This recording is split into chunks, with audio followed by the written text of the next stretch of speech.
আসসালামু আলাইকুম সবাইকে, আশা করি সবাই অনেক ভালো আছেন। আজকে আমরা একটি স্মার্টফোনের ক্যামেরা রিভিউ করব, আর সেটি হচ্ছে স্যামসাং গ্যালাক্সি M51। তো এতদিন পরে আসলে কেন এই ফোনের ক্যামেরা রিভিউ করছি, সেটার কারণ হচ্ছে এই ফোনটি লঞ্চ হওয়া প্রায় 1 বছর হয়ে গিয়েছে। আমরা অনেক সময় একটা ধরনের কমপ্লেন পাই যে বিশেষ করে মিড রেঞ্জের ফোনগুলোতে কিন্তু 1-1.5 বছর পরে তার পারফরমেন্সটা একটু ড্রপ হতে থাকে, ক্যামেরা যে আগের মতন পারফর্ম করে সেটা করে না, ক্যামেরার কোয়ালিটি অনেক সময় ডাউনগ্রেডেড হয়ে যায় সফটওয়্যার আপডেটের কারণে। তো স্যামসাং গ্যালাক্সি M51 এখন অ্যান্ড্রয়েড 11 রান করছে, সিকিউরিটি প্যাচ লেভেল আপডেট রয়েছে, সব কিছুই লেটেস্ট আপডেট রয়েছে। তো এই জন্যই আজকের এই ভিডিওটি। আশা করি ভিডিও আপনাদের ভালো লাগবে। ভিডিওটি ভালো লাগলে অবশ্যই লাইক করবেন, ভিডিও ভালো না লাগলে ডিসলাইক বাটন তো আপনার জন্য রয়েছেই। নিচে অবশ্যই কমেন্ট করবেন, ভিডিও ভালো লাগলে করবেন, পরবর্তী কী বিষয়ে ভিডিও চান সে বিষয়ে কমেন্ট করতে পারেন, বা যদি কোনো কিছু খারাপ লাগে এই ভিডিও সম্বন্ধে সেটাও নিচে কমেন্ট করে জানাতে পারেন। তো চলুন মূল ভিডিওতে যাওয়া যাক। তো আসি স্যামসাং গ্যালাক্সি M51 এর ক্যামেরা নিয়ে। ব্রিফলি এর একটা আমি আপনাদের ইয়াটা বলে দিই যে এটা কি কি ক্যামেরা রয়েছে। এখানে 64 মেগাপিক্সেলের মেন ক্যামেরা সেন্সর পাচ্ছেন, যেটা সেন্সর হচ্ছে সনি 682 সেন্সর।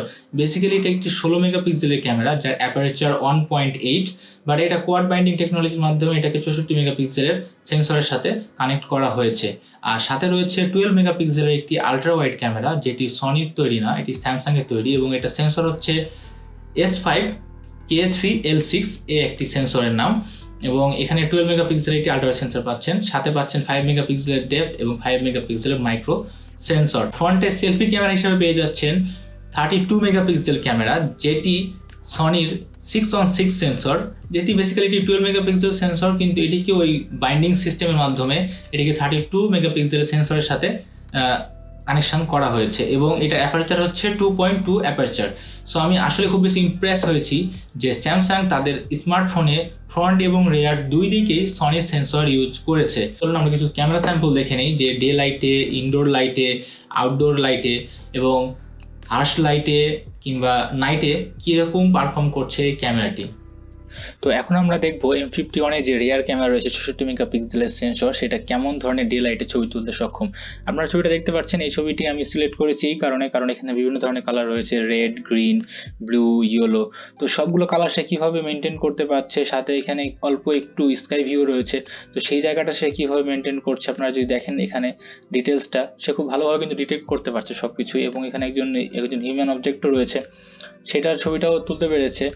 আর সবচেয়ে বড় কথা হচ্ছে যে এখানে কিন্তু কোনো ধরনের জুম করার অপশন নেই, অর্থাৎ 64 মেগাপিক্সেল সেন্সর কিন্তু আপনি কোনো ধরনের জুম ইন বা জুম আউট কিছু করতে পারবেন না, জাস্ট আপনি একটা স্টিল ইমেজ তুলতে পারবেন। তো সেই জায়গা থেকে আমার কাছে মনে হয়েছে ভালো একটা ছবি উঠেছে। আমরা যদি আর কিছু স্যাম্পল দেখি, এই স্যাম্পলটা খুব কাছ থেকে তোলা হয়েছে এবং ছবিটা কিন্তু বেশ ভালো এসেছে।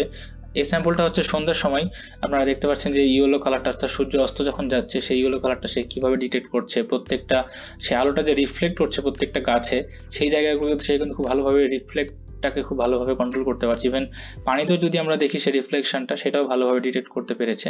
তো বেশ ভালো একটা ছবি আমরা এখান থেকে পাচ্ছি।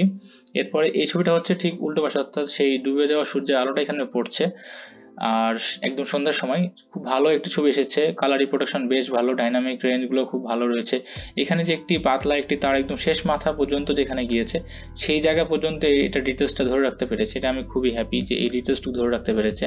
এবং কালারগুলো বেশ ভালো রয়েছে, ঘাসের কালারগুলো ন্যাচারাল রয়েছে, খুব ভালো লেগেছে আমাকে ছবিটা। আমরা যদি আরেকটা দেখি, এখানে দেখেন আমি যে জিনিসটা আসলে খুব বেশি ইমপ্রেস হয়েছে এই জায়গাটা, সেটা হচ্ছে আমাদের যে পোর্ট্রেট মোড। আমরা শুধু হিউম্যান ফেসের জন্য যে পোর্ট্রেট মোড ইউজ করি তা কিন্তু না, যদি কোনো আমরা অবজেক্টকে সাবজেক্ট হিসেবে ধরতে যাই সেখানেও কিন্তু এই পোর্ট্রেট মোডটা খুব ভালো কাজ করে। এবং আমি আসলে খুব বেশি অবাক হয়েছি যে এরকম একটা ফোনে, অর্থাৎ বাংলাদেশের প্রাইস হয়তো অনেক বেশি, প্রায় 34,000 টাকা মতন, কিন্তু নর্মালি তো এটা আসলে ইন্ডিয়ান প্রাইস অনুযায়ী আসলে এটা একটা মিড রেঞ্জের ফোন। তো সেই জায়গায় এত সুন্দর এজ ডিটেক্ট করেছে, প্রত্যেকটা জায়গাতে খুব সুন্দর করে এজগুলো ডিটেক্ট করেছে। ইভেন কি এই ছোট একটা জায়গার মধ্যে সে এজ ডিটেক্ট করতে সক্ষম হয়েছে এবং সেই জায়গাগুলোকে সে ব্লার করে দিয়েছে।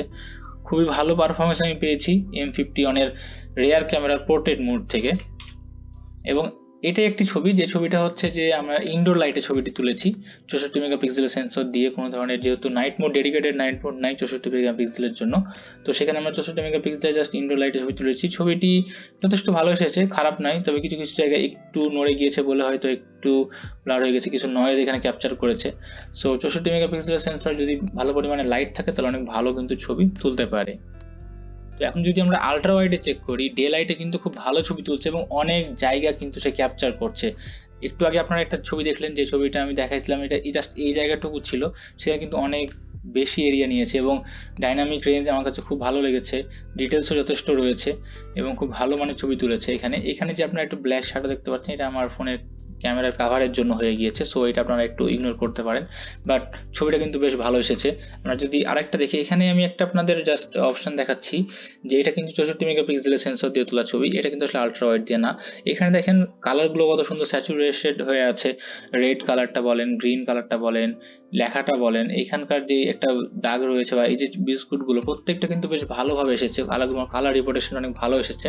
বাট যদি আমরা আলট্রা ওয়াইডে শিফট করি, তখন কিন্তু ঠিক সেম জায়গা থেকে তোলা ছবি কিন্তু অনেকখানি স্পেস নিতে পারছে, কিন্তু কালারের রিপ্রেজেন্টেশনটা ঠিক অতটা আসছে না। এটা কিন্তু একটা মানে ইনডোর লাইটেই বলা যায়, কারণ দিনের বেলা কিন্তু হচ্ছে বাসার মধ্যে তোলা ছবি। এখানে দেখেন যে জায়গাটুকুতে একটু শ্যাডো এসছে, সেখানে কিন্তু একটু নয়েজ চলে এসছে, আর বাট এটা কিন্তু অনেক বড় একটা এরিয়া কভার করতে পারছে, সো আমি বলবো যে অনেক ভালো একটা ছবি তুলতে পারছে 12 মেগাপিক্সেলের ক্যামেরা দিয়ে। আর এটাও একটা আলট্রা ওয়াইড সেন্সর দিয়ে তোলা ছবি, দেখেন কত সুন্দর ছবিটা এসেছে। আর এটা হচ্ছে সেই ছবিটা যেটা আমি আপনাদের একটু আগে দেখালাম 64 মেগাপিক্সেলের সেন্সর দিয়ে, এটা 12 মেগাপিক্সেলের সেন্সর দিয়ে তোলা, এবং দেখেন ঠিক কি পরিমাণে জায়গা সে কভার করতেছে, 123 ডিগ্রির বেশি, আমার কাছে মনে হচ্ছে অ্যাটলিস্ট 125 বা 127 মতন কিন্তু ডিগ্রি মতন সে কভার করতে পারছে। খুবই ভালো ছবি তুলেছে এবং ডিটেলসটাও বেশ ধরে রাখতে পেরেছে। তো এখন যদি আমরা মাইক্রো সেন্সরের ছবিগুলো দেখি, মাইক্রো ক্যামেরাতে কিন্তু ডে লাইটও বেশ ভালো মানের ছবি তোলা যায়, যেহেতু এটা একটা 5 মেগাপিক্সেলের মাইক্রো ক্যামেরা, এই জন্য কিন্তু আমরা ডিটেলসটা একটু বেশি পাই as compare to other phone যেগুলোতে 2 মেগাপিক্সেলের ক্যামেরা থাকে। তো এখানে কিন্তু আমরা বেশ ভালো ডিটেলস পাচ্ছি, আপনি দেখতে পাচ্ছেন। আমরা যদি অন্য একটা স্যাম্পল দেখি, যেমন এই স্যাম্পলটা বাসার মধ্যে ছিল, লাইট একটু কম ছিল, এই কারণে কিন্তু খুব বেশি অবজেক্টের কাছেও যাওয়া যায় না, খুব ডিটেলসটাও কিন্তু খুব বেশি নেওয়া যায়নি, অর্থাৎ এখানে কিছুটা নয়েজ থেকে গিয়েছে। আমরা যদি আর একটা স্যাম্পলে যাই, এটা দেখেন ডে লাইটে তোলা একটা ছবি এবং এটি একটি কাঠবাদামের ছবি এবং ডিটেলসগুলো কিন্তু বেশ ভালো রয়েছে, অনেকখানি ডিটেলস পাওয়া যাচ্ছে, এটা একটা ভালো ছবি। আমরা যদি আরেকটা ছবি দেখি, আপনারা দেখেন এখানে যদি আমরা একটু টাইম মতন ফোকাস করতে পারি, লাইট যদি অনেক ভালো থাকে, তাহলে আপনি চিন্তা করে দেখেন কত সুন্দর একটা মাইক্রোশট নেওয়া যায়। এই ছবিটা আমার কাছে অনেক ফেভারিট, আমার এটা একটা ফেভারিট ছবি যে মাইক্রোশটের মধ্যে। আমরা যদি আরেকটা স্যাম্পল দেখি, এটা দেখেন শেষ বিকেলে তোলা ছবি একটা, তো খুবই সুন্দর ছবিটা এসেছে। এখানে যদিও একটু নয়েজ রয়েছে, কিন্তু আপনি দেখেন যে পোর্ট্রেট যে শটটা নিয়েছে, অবজেক্টটাকে সে ফোকাস করেছে, বাকিগুলোকে সে একটু ব্লার করে দিয়েছে, এই জিনিসটা আমার কাছে বেশ ভালো লেগেছে। সো মাইক্রো ক্যামেরা দিয়ে আপনি ডে লাইটে খুব ভালো মানের ছবি তুলতে পারবেন যদি আপনি ঠিক মতন ফোকাস করতে পারেন। তো এখন আমরা যে ভিডিওটা দেখছি সেটা হচ্ছে যে নাইট মোডে তোলা একটা ছবি, 64 মেগাপিক্সেলের সেন্সর দিয়ে তোলা ছবি। আপনারা দেখতে পাচ্ছেন এখানে অনেক বেশি নয়েজ এখানে আসলে চলে এসেছে, এবং যদি আমরা এটাকে 16 মেগাপিক্সেলে কনভার্ট করে দিই তাহলে কিন্তু ছবিটা এরকম আসে, এবং 16 মেগাপিক্সেলের ছবিটাতে যথেষ্ট পরিমাণ ডিটেলস রয়েছে। এই বিশেষ করে দেখেন 64 মেগাপিক্সেল এই জায়গাটা অনেকটাই ব্লার করে দিয়েছিল, অনেকটা নয়েজ চলে এসেছিল, ঠিক সেই জায়গাটা কিন্তু এখানে কিন্তু যথেষ্ট পরিমাণে ডিটেলস একটু ধরতে পেরেছে। এবং যদি এখন আমরা নাইট মোডটা অন করে দিই তাহলে আপনারা দেখতে পাচ্ছেন অনেক বেশি লাইট ক্যাপচার করছে। তো সেন্সরটা নাইট মোড অন করলে অনেক বেশি ক্যাপচার করে লাইটটাকে, এখানে একটু ফোনটাকে একটু হোল্ড করে রাখতে হয় যাতে 2-1 সেকেন্ডের জন্য, যাতে হচ্ছে এই ডিটেলসটা নিতে পারে। আবার যদি আমরা এই নাইট মোড অন করে যদি আলট্রা ওয়াইডে শিফট করি, আপনারা দেখেন অনেক বেশি লাইট ক্যাপচার করছে, এই যে অনেক দূরে কিন্তু এই লাইটগুলো রয়েছে, তারপরে কিন্তু এই লাইটগুলো ক্যাপচার করতে পারছে, এবং এই জায়গাটা কিন্তু একদম টোটালি অন্ধকার ছিল, অনেকটাই হালকা একটু আলো ছিল সম্ভবত, কিন্তু অনেক বেশি আলো এখানে আসছে। এই জায়গাগুলো একদমই অন্ধকার, আপনি সহজে খেয়াল করতে পারবেন না, বাট নাইট মোড অন করার কারণে কিন্তু এই যে দাগগুলো কিন্তু দেখা যাচ্ছে। তো আমি বলবো যে নাইট মোডে আসলে বেশ ভালো কাজ করছে, বলা যায় যে অ্যাভারেজের উপরে কাজ করছে, তবে নর্মাল মোডে বা 64 মেগাপিক্সেলের সেন্সর কিন্তু লো লাইট ফটোগ্রাফির জন্য একদমই রেকমেন্ডেড না। আর যদি আমরা আরেকটা দেখি, এটা হচ্ছে ইনডোর লাইটটা বেশ ভালো ছিল, নাইট মোড অন করা ছিল, 16 মেগাপিক্সেলের ক্যামেরা দিয়ে তোলা ছবি এবং অনেক সুন্দর ছবিটা আসছে। আপনারা যদি দেখেন ডিটেলসগুলো খুব ভালোভাবে দেখা যাচ্ছে, এখানে লেখাটা বলেন কিংবা এই যে পেপারটা রয়েছে, পেপারটার ডিটেলসগুলো সবগুলো কিন্তু খুবই সুন্দরভাবে এসেছে। সো নাইট মোড অন করে যদি পর্যাপ্ত পরিমাণে লাইট দেওয়া যায় তাহলে কিন্তু অনেক ভালো ছবি তোলা সম্ভব। এখন যদি সেলফি ডিপার্টমেন্টে আসি, প্রথমে যদি ধরি, এটা হচ্ছে একটা দিনের বেলা ছবি, একদম সূর্যটা ঠিক আমার মাথার উপরে ছিল, এবং সেই কারণে কিন্তু আমি সাদা একটা গেঞ্জি পরে থাকার কারণে এই জায়গাগুলো একদমই ব্লোন আউট হয়ে গিয়েছিল, এগুলো সেভাবে ডিটেক্ট করতে পারে না, হাতের এই জায়গাটা দেখেন ডিটেক্ট করতে পারে না, তবে ফেসটা কিন্তু খুব ভালো ডিটেক্ট করেছে। এবং যদি আমি একটু জুম করি, আপনার ডিটেলস কিন্তু খুব ভালো পাচ্ছি, 32 মেগা সেলফি হওয়াতেও আমরা ডিটেলটা কিন্তু খুব ভালো পাচ্ছি। পরবর্তী এটা সূর্য আলোটা ঠিক একদম খুব হাসিভাবে এদিকে লাইটটা পড়ছে, এই জায়গাগুলো ব্লোন আউট হয়ে গেলেও এজগুলো খুব ভালোভাবে ডিটেক্ট করতে পেরেছে, এই কারণে সেলফিটা বেশ ভালো এসেছে। এটা দেখেন, এটাতেও ডিটেলসগুলো কিন্তু যথেষ্ট সে ধরে রাখতে পেরেছে, এটা আমি খুব বেশি ইমপ্রেস হয়েছি। এবং ডাইনামিক রেঞ্জও কিন্তু খুব ভালো রয়েছে। এবং সবচেয়ে বেশি ইম্পর্টেন্ট সেটা হচ্ছে পোর্ট্রেট মোড। আমি খুব বেশি ইমপ্রেসড স্যামসাং গ্যালাক্সি M51 এর পোর্ট্রেট মোড দিয়ে। আপনারা দেখেন এই ছবিটা অনেক সুন্দর এজ ডিটেক্ট করতে পেরেছে। এমনকি এই স্যাম্পলটাতে আমি অনেক বেশি আর ইমপ্রেসড হয়ে গেছি যে এত সুন্দর একটা ছবি আসছে সেলফি ক্যামেরা দিয়ে, সূর্যটা ঠিক মাথার পিছনে রয়েছে এবং সেটাকে খুব ভালোভাবে ডিটেক্ট করে প্রত্যেকটা কোণা আপনি দেখেন খুব সুন্দরভাবে সে ডিটেক্ট করতে পেরেছে। এই জায়গাটা একটু কম হয়েছে, বাট ইটস ওকে, প্রাইস অনুযায়ী এটা আমরা মেনে নিতে পারি। তো খুব ভালো একটা আমরা এখানে পোর্ট্রেট শট পেয়েছি, যেটা আমি খুবই ইমপ্রেসড। এবং ডে লাইটে খুব ভালো আপনি পোর্ট্রেট শট নিতে পারবেন স্যামসাং গ্যালাক্সি M51 এর সেলফি ক্যামেরা দিয়ে। সেলফি ক্যামেরার লো লাইট পারফরমেন্স নিয়ে, এটা হচ্ছে একটি লো লাইটে তোলা ছবি, অর্থাৎ ইনডোর লাইটে তোলা ছবি, যেখানে পর্যাপ্ত পরিমাণে আলো রয়েছে, বেশ ভালো মানের একটা ছবি এসেছে। যদি নাইট মোডটা অন করে দিই তাহলে ছবিটা একটু ক্রপ হয়ে যায়, কিন্তু হচ্ছে আপনার বেশ খানিকটা লাইট সে ক্যাপচার করতে পারে। তবে ডিটেলসে যথেষ্ট ঘাটতি রয়েছে। এগুলো দেখতে পাচ্ছেন যে দাড়িগুলো একদমই এগুলো স্মুথ হয়ে গিয়েছে, ডিটেলস যথেষ্ট ঘাটতি রয়েছে। এবং যদি আমরা এর পরবর্তী ছবিটা দেখি, সেটা হচ্ছে এটা নাইট মোড অন করে একদমই অন্ধকার ঘরে, যেখানে কোনো ধরনের লাইট নেই, খুবই অল্প পরিমাণে লাইট ছিল, এবং সেখানে কিন্তু এরকম একটা ছবি এসছে, নয়েজের অভাব নেই, নয়েজের বন্যা বয়ে গেছে। এবং যদি আমি নাইট মোডটা অফ করে দিই তাহলে তো একদমই কিছু দেখা যায় না, খুবই একটা বাজে অবস্থা। এবং যদি আমি সামনের স্ক্রিনের ফ্ল্যাশটা অন করে দিই তাহলে ছবিটা এরকম আসে, যে এখানে এই দিকে দেখতে পাচ্ছেন কেমন জানি একটা আলো চলে এসেছে এবং ছবিটা একদমই রেডিশ একটা স্কিন টোন চলে আসছে। সো এটা আমি একদমই পছন্দ করিনি। তো এই ছিল পারফরমেন্স সেলফি ক্যামেরার। এখন আমরা কিছু ভিডিও স্যাম্পল দেখবো রেয়ার ক্যামেরার এবং ফ্রন্ট ক্যামেরার। তো এখন আমরা স্যামসাং গ্যালাক্সি M51 এর যে জিনিসটা চেক করবো সেটা হচ্ছে যে অনেক বেশি লাইট থেকে কিভাবে লো লাইটে দ্রুত শিফট করতে পারছে এবং ফোকাস করতে পারছে কিনা সেই জিনিসটা আমরা এখানে চেক করে দেখবো। এবং বেশ ভালো মতো এটা কিন্তু করছে। এখন এখানকার EIS যে অপটিক্যাল ইমেজ স্টেবিলাইজেশন যেহেতু নাই, ইলেকট্রনিক ইমেজ স্টেবিলাইজেশন রয়েছে, সেটা কতটুকু কাজ করছে সেটাও কিন্তু আমরা এখন এখানে বুঝতে পারবো।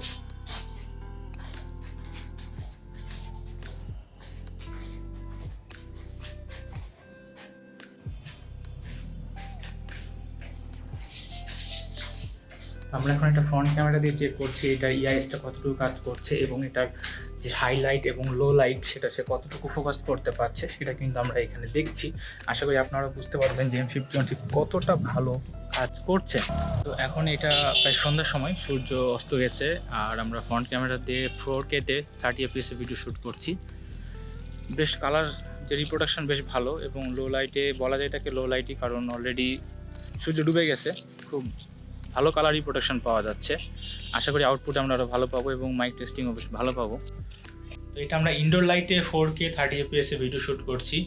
আপনারা এটা দেখে বুঝতে পারছেন যে ইনডোর লাইটে ভিডিও কোয়ালিটি কেমন পাচ্ছেন। আমার কাছে মনে হয় যে যদি ভালো মানের লাইট থাকে, অর্থাৎ পরিমিত পরিমাণে লাইট থাকে, তাহলে কিন্তু ফ্রন্ট ক্যামেরা দিয়েও ইনডোর লাইটে বেশ ভালো মানের ভিডিও করাও কিন্তু সম্ভব। সুপার স্লোমোর একটি অপশন দেওয়া হয়েছে, স্যামসাং এটি দিয়েছে। আমি অ্যাপ্রিসিয়েট করি যে স্যামসাং এই অপশনটি দিয়ে রেখেছে, বাট আসলে এই অপশনটা তেমন কোনো একটা কাজের না। আপনি মাত্র 8 সেকেন্ড বা এরকম আশেপাশে আপনি সেই ভিডিওটা শ্যুট করতে পারবেন, এবং সেই ভিডিওটা শ্যুট করতে গেলে যেই মুহূর্তের জন্য আসলে আমরা সুপার স্লোমো ইউজ করতে চাই সেটা কিন্তু আসলে কাজ করে না। আমি আপনাদের এখানে স্যাম্পল দেখাচ্ছি স্যামসাংয়ের, যেটা নর্মাল স্লোমো এবং যেটি হচ্ছে 960 fps এর স্লোমো। দুইটাতে আপনারা পাশাপাশি থেকে বুঝতে পারছেন যে আসলে সুপার স্লোমোটা কিন্তু খুব বেশি কাজের না। ওরদিকে স্লোমোটা কিন্তু বেশ কাজের, সেখানে আপনি একটা বড় একটা ভিডিও শ্যুট করতে পারবেন এবং কোন জায়গায় আপনি স্লো করতে চান সেই জায়গাটুকু আপনি ডিসাইড করতে পারবেন। তো এই 960 fps এর সুপার স্লোমোটা না দিয়ে যদি স্যামসাং অন্যদিকে ফোকাস করতো তাহলে মনে হয় আরও বেশি ভালো হতো। তো এই ছিল স্যামসাং গ্যালাক্সি M51 এর ক্যামেরা রিভিউ। আশা করি ভিডিও আপনাদের ভালো লেগেছে। ভিডিওটি ভালো লাগলে অবশ্যই লাইক করবেন, ভালো না লাগলে ডিসলাইক করবেন। যারা এখনও আমার চ্যানেলটি সাবস্ক্রাইব করেননি অবশ্যই চ্যানেলটি সাবস্ক্রাইব করে নেবেন, আর যারা অলরেডি চ্যানেলটি সাবস্ক্রাইব করে ফেলেছেন তাদেরকে জানাই অসংখ্য ধন্যবাদ। সবাই ভালো থাকবেন, সুস্থ থাকবেন। দেখা হচ্ছে পরবর্তী কোনো ভিডিওতে। ততদিন পর্যন্ত আল্লাহ হাফেজ।